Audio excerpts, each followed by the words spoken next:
smoke alarmed the 1903 theatre before anyone heard the first accusation. People umbrellaed the aisle with programs, phones out, whispering names they wouldn't say aloud the week before. By the time the house lights rose, the betrayer was already counting his steps to the exit. The sun had fallen behind Bearskin Neck, turning Rockport Harbour the colour of tarnished brass. I stood by the left proscenium pillar, the one with a hairline crack zigzagging through the plaster like a fine signature, and watched the small-town pageant unravel. We'd gathered to celebrate the restoration of the Lyric House, a 1903 theatre whose balcony held 83 seats and a century of dust. A month earlier, you could smell salt and mildew the second you crossed the threshold at 19 Main Street. Tonight we were supposed to christen the roof trusses, pass around sparkling cider in paper cups, and applaud the city's bold vision. Instead, the fire alarm coughed to life with 3 short pulses that felt like a lie-sharp, insistent, a bureaucrat's knock. The ushers in black T-shirts hadn't even learned where the panel was. It screeched until someone later, I learned it was Mr. Nils Anderson. A retired boat builder with hands like driftwood found the reset key.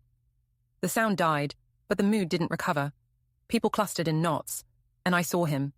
The city's Director of Arts and Community Development, the man I'd once introduced to my parents as the brain that saved our theatre, counting his steps to the side door like an accountant closing a ledger. Before I tell you what he did to us, I should admit the worst thing I believed about him at the start, that careful men are safe containers for your hope. His name, no, you don't need it. On Reddit we anonymize, and he doesn't deserve the satisfaction of a headline anyway.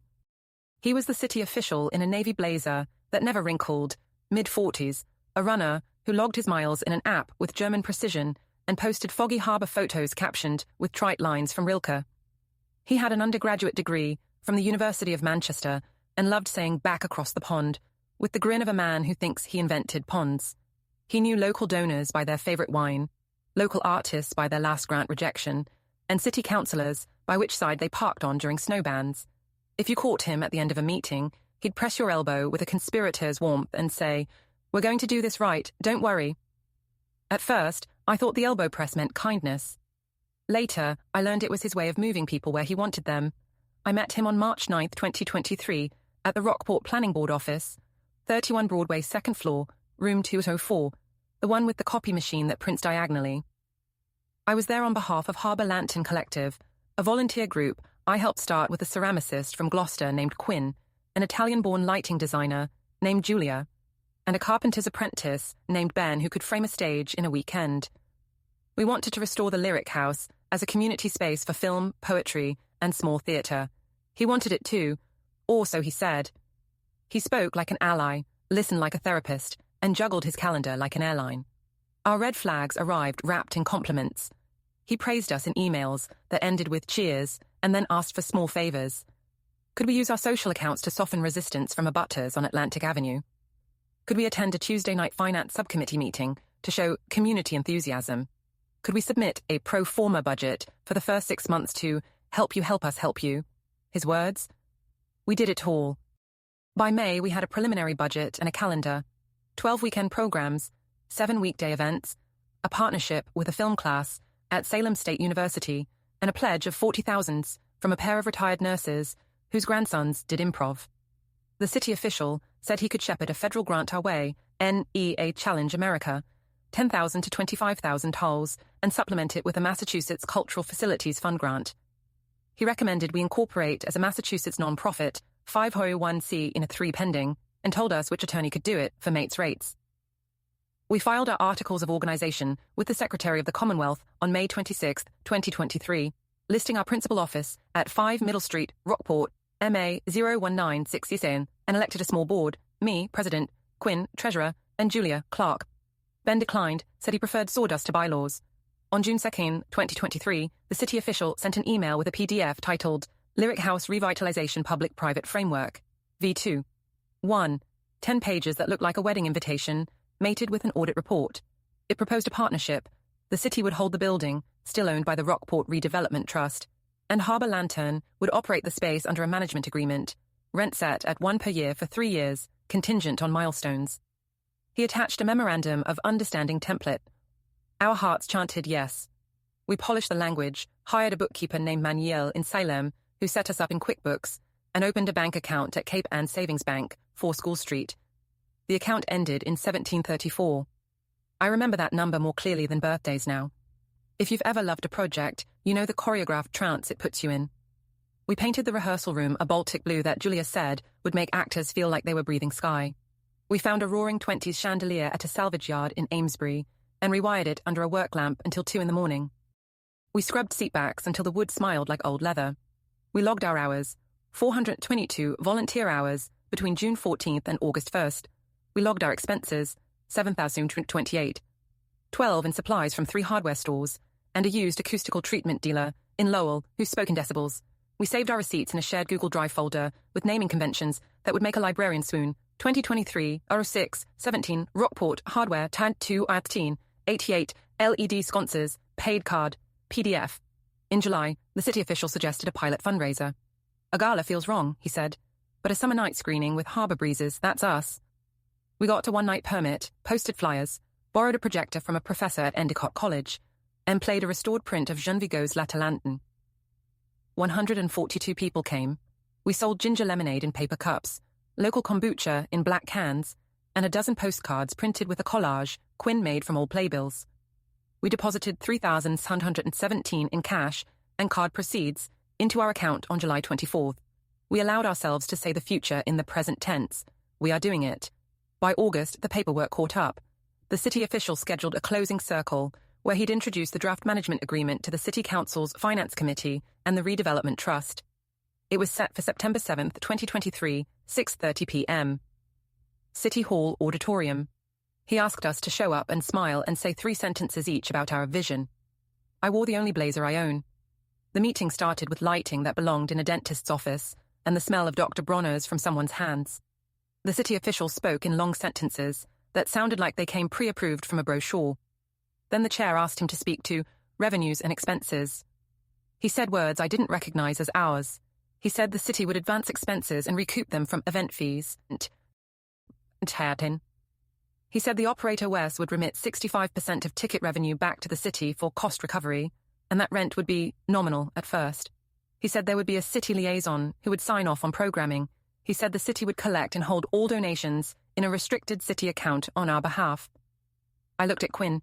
She looked at me. The 10-page PDF V2, the version we'd approved, said none of this. I raised my hand. The chair didn't see me. Julia stood to say, politely, that we hadn't seen these terms, and that our pro forma didn't contemplate turning over 2/3 of ticket sales. The city official nodded gravely and said, "It's a draft. We're just socializing options." Options, like whispered rumors fluttering above our heads. After the meeting, he squeezed my elbow. "Don't overreact," he said. "Finance needed to hear those numbers. We'll tune it." We tried to believe him, because belief is easier than reprinting your dreams. The next morning, I emailed him for the updated draft. He sent it at 11:07 a.m. Lyric House, MUMN Agreement, Draft, Channel of 3, 0.x. I opened it, scrolled, and stopped breathing at section 4. 2. It replaced our one rent with a use fee schedule that would be set annually by the City Council. It gave the city sole discretion to approve events consistent with the city's cultural policy. It introduced a facility improvement fee of $2 per ticket to be kept by the city, and it redefined gross event revenue as all monies collected from patrons, including donations at point of sale, which meant even our cash jar for paint and bulbs would be subject to their rake. The worst was Section 7. 1. Accounting and custody of funds. It required that all receipts, gifts, and admissions collected by operator be deposited within 24 hours in an account designated by the city, not ours. They would hold our money. I drove to City Hall. I asked for him. He was in a meeting. I waited on a wooden bench that had known more winters than me. When he finally emerged, he looked genuinely tired, the way good liars sometimes do when they've learned the shape of their own story. He said it was a standard municipal template, and that the lawyers made him add those provisions to protect the city. He said we could carve back portions if we proved we were good fiduciaries. We were already good fiduciaries. We had spreadsheets that could put a CPA to sleep from across the room. I told him we wouldn't proceed under those terms. He smiled kindly, like a kindergarten teacher, and said, "Let's reconvene next week." That weekend, I took a walk around the perimeter of the theatre. The alley smelled like damp rope. I sat on the back step and read Section 7(1) again, the phrase, account designated by the city, glowing like a hazard beacon. There's a difference between partnership and custody.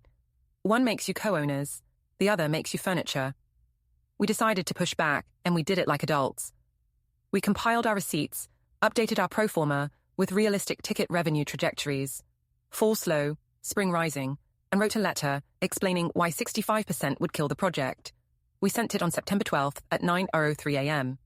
At 3:41 p.m., the city official replied with a revised draft, V3. 1. Reducing the use fee to a tiered schedule 20% for small events, 40% for large ones, and deferring the facility improvement fee for 6 months. The custody provision remained. He added a collaboration clause inviting co-branded fundraising. It felt like getting mugged at half speed by someone who compliments your shoes.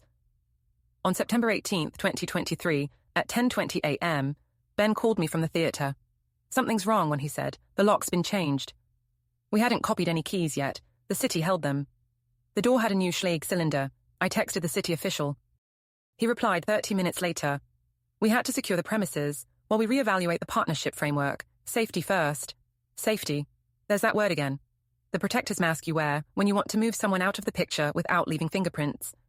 If the story ended here, it would be just another tale of small-town power and the steady erosion of trust under the acid of convenience. But he didn't stop at taking control of the door. He wanted control of the story too, and to do that, he needed our money. On September 21st, I logged into our bank account to reconcile our books. The balance looked wrong, 1,703, 46 lower than expected. I clicked through and found an ACH debit for 1,700 from Rockport Accounts Payable, Company ID 73625 Ondro 943, Standard Entry Class CCD, posted September 19th. The descriptor said, Re-EMB Potable Water Improv 19 Main. Potable water? We had no plumbing work authorized. We'd been patching plaster and scraping gum. I called K-Ban Savings. The manager, a woman named Denise with a voice tuned to calm, said it was a valid debit presented by the city under an ACH agreement on file, signed August 10, 2023. I hadn't signed any such thing. Quinn hadn't, Julia hadn't, Manuel hadn't. Denise read the file note. Per MOU, pre-authorization, City may debit operators account for reimbursable municipal expenses. I asked for a copy of whatever they had. She emailed a scanned form, ACH debit authorization Harbour, Lantern Collective signature, QS Ray, in a handwriting that looked like an imitation from someone remembering what a cursive Q might look like from a movie. Quinn's last name is Ritzy, not Ray. The signature was a forgery and a bad one. The R looked like it was traced over a printed letter form, the way you might sign a hotel check-in when you're nervous. I forwarded the form to Quinn. She replied with a picture of her driver's license signature and the words, "He is out of his mind." We drove to City Hall together. The city official was in. He swiveled in his chair and looked hurt that we would accuse him. There must be a misunderstanding, he said. Finance set that up per the MOU. We had to upgrade the backflow preventer. That's the potable water line. It's your benefit. We just flowed it through. In Massachusetts, there's a phrase for what flows through when someone falsifies an authorization to take your money. A crime. The number might look small to a city that spends $20,000 on salt for a single blizzard. It wasn't small to us. We made a plan, the kind that comes in stages and numbers, because fear bows to numbered lists. 1. We filed a dispute with the bank for unauthorized ACH debit. We attached the forged authorization form and Quinn's real signature.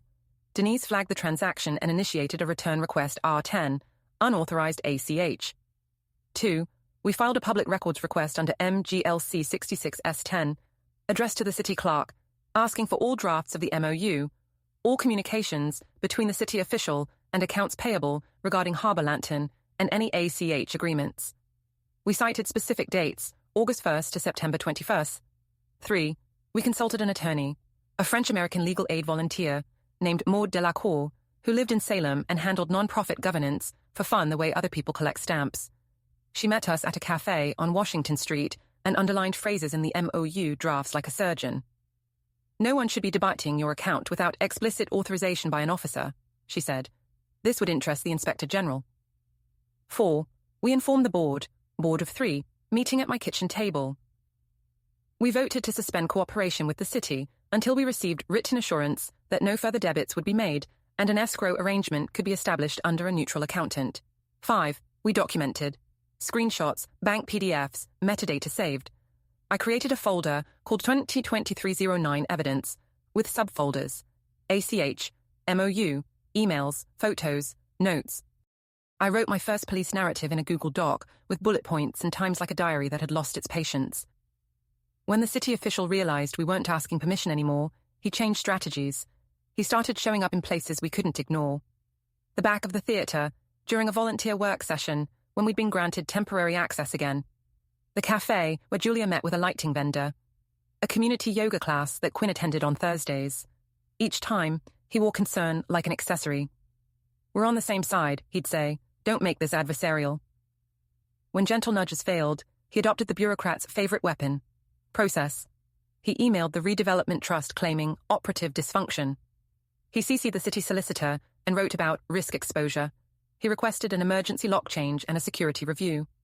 He sent a stern email to our insurance agent asking for updated COI in the city's favor for 2M per occurrence. We were already at 1M 3M, and the premium jump would kneecap our winter season if we had one. He copied the local paper in a "just FYI." The next day, I got a text from my neighbor asking if we'd lost control of the theatre. Words travel here faster than gulls. Our public records request came back on October 4th, 2023, 11:14 a.m. A Dropbox link with a dozen PDFs and 2 PST files for export, a bonanza. We opened them on my MacBook, careful not to touch anything that would change metadata. There it was, an email from him to accounts payable on September 15th at 8:17 a.m. Per MOU V3. 0. We need to set up ACH for reimbursables. Harbour Lantern is aware. Authorization attached. Attached, the forged form. Another email on August 28th. We should front the backflow preventer upgrade. It's needed for occupancy. We can recoup from operator. A reply from AP. Please ensure operator authorizes. Him. They've agreed orally. Paperwork to follow. Orally.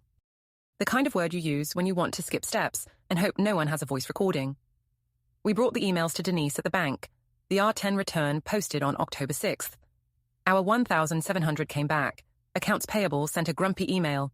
This is an allowable debit under municipal procurement. Please reinstate. Denise, bless her marine steady calm, wrote back that the authorization was invalid and their debit privileges were blocked pending new proper paperwork signed by an officer and verified at the bank. He was going to have to come through the front door of procedure now, not the side alley. He didn't like doors that worked both ways. The text began then, not in a barrage but as pebbles tossed against a window. We need to talk without lawyers. I can save this. You won't get another chance at a city partnership if this acrimony sets, I didn't reply. Silence is also a paper trail. On October 10th, a Tuesday, the Redevelopment Trust held a public meeting in the Lyric House space to update the community. The room smelled faintly of popcorn from the last screening. He spoke first, then the trust chair. I stood near the aisle, feeling the wood floor's soft give under my soles, and waited my turn. When I spoke, my voice sounded like it belonged to someone with better posture. I said we filed an R10 return for an unauthorized ACH debit. I said we had documents showing a forged signature. I said we were still here, still willing, but not willing to be a city's piggy bank. Someone recorded on their phone. Someone else murmured, "Not okay." He kept his face like stone. That's when the smoke alarm coughed, merciful comic timing from a sensor that had not been tested since 2018. People laughed, the tension broke, then gathered into a new shape. And I watched him count his steps toward the exit, 4 beats per measure, the runner's cadence seeping through dress shoes. When he saw me watching, he smiled. The kind of smile you give a camera when you think it might be off. What happened next won't surprise anyone who has dealt with men who confuse their commute with their kingdom. He escalated to paranoia, and then to sloppy intimidation. On October 12th, a contractor named Torre from Saugus showed up with a quote on city letterhead for urgent interior abatement and floor leveling, totaling $18,940. The city solicitor emailed us an invoice, CCing the official, and stated the city expected cost-sharing under prevailing practice, a phrase that appeared nowhere in any draft. We replied through Maud, no work can be authorized in our name, no invoice can be paid by us without agreement. The solicitor backed off quietly, like a man stepping away from a loose board.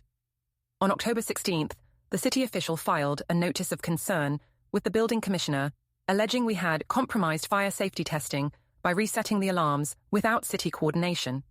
Niels, the boat builder, wrote a letter to the editor in the Gloucester Daily Times the next day, praising the fast-thinking volunteer who stopped that awful racket. The building commissioner, God bless him, replied to all with patient civility. No violation. Alarm was reset after accidental trigger. Testing scheduled next week. Coordination appreciated. You could almost hear the shrug. On October 19th, Someone slid a manila envelope under my apartment door, no return address. Inside, screenshots of text messages between the official and a donor, where he called us romantic amateurs and predicted we'd fold when November comes and the heating bill lands. He also called Ben, the apprentice with a YouTube degree, which told me more about his class assumptions than his vocabulary. The donor, to her credit, replied, "They're the only ones who made me believe this could work." I didn't want to become the kind of person who collects screenshots like trophies, but I became that person anyway. Because evidence isn't pride, it's armor. By late October, the city official had turned himself into the center of a story that didn't need a villain. He parked his Volvo XC60 outside the theater like a placeholder, engine idling. He stood across from my building on Beach Street, face lit by phone glow, as if he were checking the weather for the hour when decency returns. I emailed the police department, not a 911, a quiet, neighborly email with dates, times, and the phrase, pattern of conduct. An officer named Murphy called me back.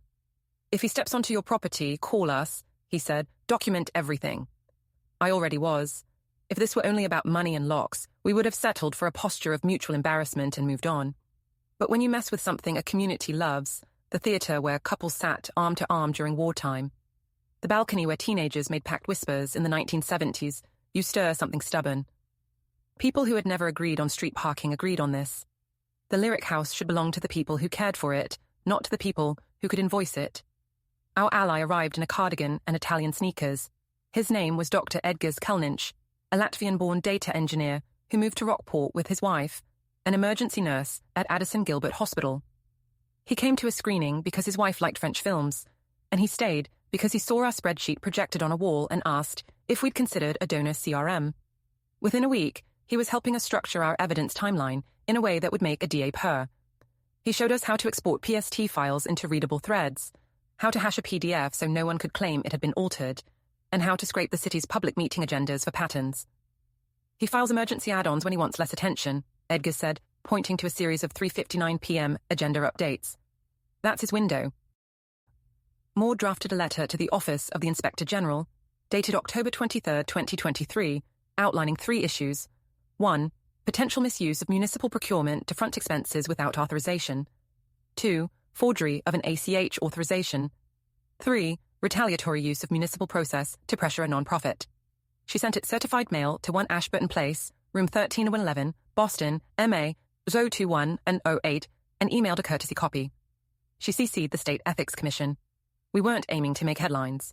We were aiming to build an unignorable stack of paper. On October 28th, Edgars suggested we follow the money we couldn't see. If he tried to debit you, he said, he may have set up a city-managed fund to hold donations. We searched the city's financial reports posted quarterly. There it was. Special Revenue Funds Restricted, line item, Community Cultural Activation Fund, established July 2023, current balance, $22,460. The narrative note said, for activation of Lyric House and related programming. We recognized the donor names from our own list, cross-referenced with Edgars's scraped social posts. The city had been directing donations into a fund we did not control, using our name as a vacuum. Legally, a city can establish a restricted fund. Ethically, you do it with your partner's knowledge. He had done it with slogans. We met the donors. We printed the report and brought it to the home of the retired nurses, Helen and Marjorie, at 17 Cove Circle. Quinn spoke with a tremor I'd never heard. Helen looked at the printout and said, "We thought we were giving to you." Maud explained donor intent, how courts will often honor what you intended if the custodian tries to twist it.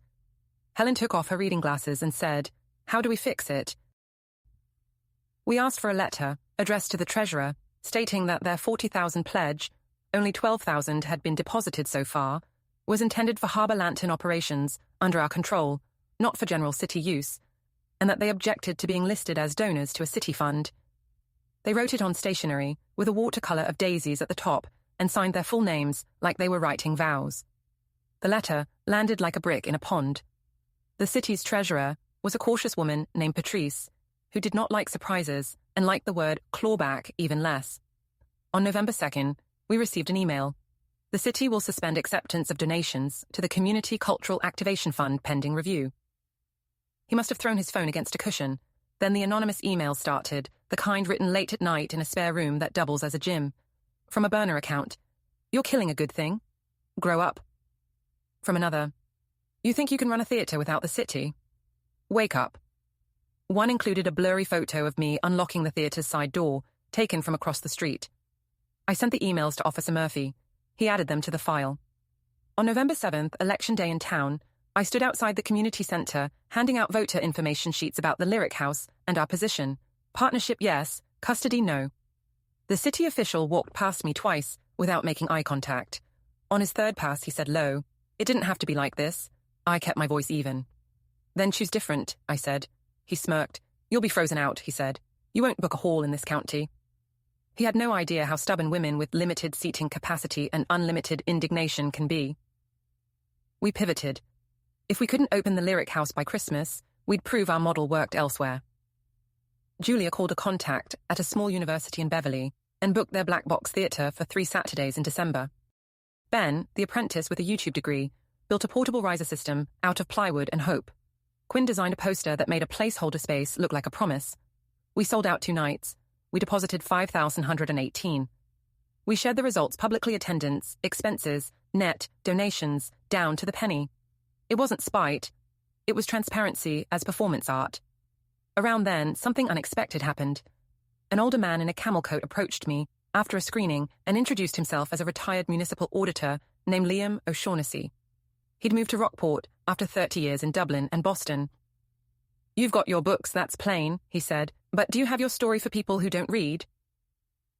He volunteered to host a community teach-in at the library about how municipal finances work, the difference between a restricted fund and a slush, how to read a use fee schedule without getting a headache.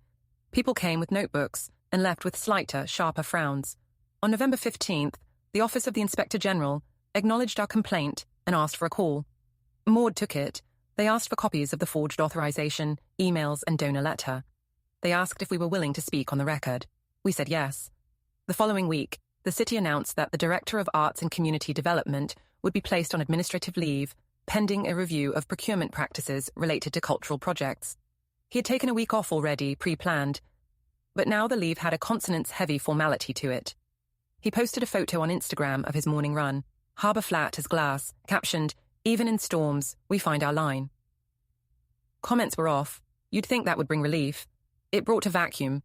We met with the acting director, a librarian, by training with a knack for listening. She apologised in a sentence that felt like it had been carried carefully down the hallway. The city solicitor proposed mediation. We agreed, as long as the mediator wasn't someone he played tennis with. At the mediation, held on December 4th in a conference room with a window that framed the harbour like a painting you wanted to step into, the city offered to restore the one rent for 3 years, to allow Harbour Lantern to control ticketing and donations, to eliminate any debit authority, and to create a joint oversight committee with equal representation. They wanted, in exchange, a portion of net revenue to be placed into a capital reserve under joint control for long-term improvements, and they wanted access to our monthly PL. Maud's eyebrows rose fractionally in a way that meant, we are close. We countered with an independent accountant as custodian for the reserve, and quarterly reporting, not monthly. We shook hands a week later. He texted me that night from his personal number. "Congratulations," he wrote. "You got your theatre. Don't forget who planted the seed." I didn't reply. If he had planted anything, it had been a weed, and the community had done the weeding. We reopened the Lyric House on January 13th, 2024. The balcony had been cleaned so thoroughly that the dust in a 5-inch crevice behind seat B12 was the only relic left to whisper to. We played a program called Ports and Departures, film and poetry, about leaving and arriving. People cried in their seats and then laughed in the same breath. Afterward, we served ginger lemonade again, this time in reusable cups a donor designed with the Lyric House outline etched on the side. The story could end here with a ribbon and a moral about vigilance, but life prefers loops. In February, I got a call from Officer Murphy. The DA's office had declined to prosecute the forged authorization as a felony, insufficient likelihood of conviction, the phrase that bruises justice without breaking it, because the money had been returned, and the authorization appeared to have been signed at City Hall by someone other than the specified signatory, without clear evidence of intent beyond negligence. A reprimand for process lapses, not a charge. He would resign in April to pursue opportunities. His LinkedIn would change titles the way a snake changes skin. On March 2nd, we hosted a community meeting at the Lyric House to set our spring calendar. It was supposed to be easy. Dates, volunteers, popcorn flavours. The room was full of the good hum of a town that had argued and then agreed to keep breathing together. We had just finished the QA when the smoke alarm coughed. 1 pulse, 2, then silence. A memory of October embedded in circuitry. Heads turned to the ceiling, then forward, then toward the side door, where a man in a navy blazer paused just beyond the threshold and counted his steps to the exit, like a ritual, as if leaving trouble were a matter of rhythm, not responsibility. People looked at me. I walked to the door, not rushing. He glanced at my badge with the Lyric House outline. His eyes were not guilty. They were aggrieved. "You made me into a villain," he said softly, almost tender. The hallway smelled faintly of fresh paint and winter coats. "No," I said. "You wrote that part yourself. We just read it out loud." He left. The alarm reset. The audience stayed seated as if waiting for the curtain. I stepped back onto the little stage, the one Ben had reinforced, with extra bracing because we planned to dance there someday, and I said, "Let's finish what we came for." We voted on the calendar. We chose a May program called Receipts, a night of stories and performance about the paper trails that tell the truth about us. We printed the poster in black and Baltic blue. We mailed it to donors and taped it to windows. When May came, the audience slipped into the Lyric House like light into a steady room. On stage, I held up a single sheet of paper, the ACH authorization form with the fake Q. I told the story the way I told it here, careful with dates and sums and what a signature looks like when it's yours versus when it's all curve and no marrow. I did not say his name. I did not need to. I circled back to the beginning, to the smoke alarm and the hush that came afterward, and I said, "Sometimes the loudest thing in a room is the silence of people watching someone count their steps to the exit." The audience laughed softly. A woman in the balcony whispered to her partner, and I saw their hands touch, thumb over thumb, like a vow. We turned off the stage lights last that night.